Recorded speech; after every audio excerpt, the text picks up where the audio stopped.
Has been arraigned before the Federal High Court in Lagos for allegedly hacking into Moneypoint Microfinance's bank's vault and stealing a staggering 1.1 billion naira. Now, according to court documents, Ozimede is accused of diverting customers' funds across multiple transactions to various bank accounts. He faces charges of conspiracy, cyber fraud, and obtaining money under false pretenses. Now, despite the gravity of these allegations, he was granted bail in the sum of 50 million naira. The trial has been adjourned to March 13, 2025.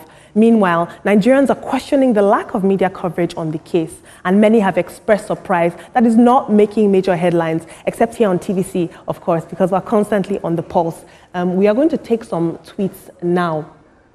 Empathy says, all right, this is enough. Can we talk about this Moneypoint hack that flew under the radar yesterday? We're not just talking small change here. We're looking at a whopping 1.1 billion naira stolen. The hacker's been caught, sure, but doesn't this raise some serious questions about the security of our funds?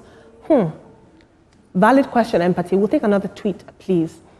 Jagun Lion says, Omo, why has there been so little transparency from Moneypoint about the 1.1 billion naira hack? Customers' trust is on the line, and that trust is very, very thin when it comes to banks and Nigerian customers. Obarth says, all that daily security messages from Moneypoint, yet a whopping 1.1 billion naira was hacked. What's the use of all that disturbing security messages if you can't keep our money safe?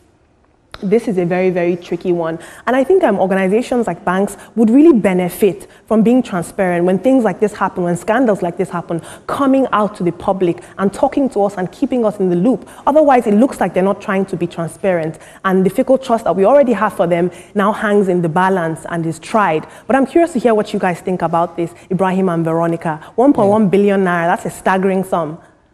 Absolutely. So one thing I know is that, just like you said, you read that people were saying that Nigerian media are not covering the story. Of course, some of the stories are there, they're out there, you just read it out, and we always monitor the stories. But it doesn't mean that people don't talk about it. But one thing I know for sure is that the customers' money or monies are safe to a very large extent, because most of these banks, fintechs precisely, and even conventional banks, they have been insured by the NDIC, that's Nigerian Deposit Insurance Company. So even the big banks, banks of this world, have had their system hacked into and money stolen from it. But the thing is, they should up their games in terms of cybersecurity so that we don't have these thieves taking our money. We've heard of some people like Momfa, Hush Puppy, etc. Who biggest heist of this world.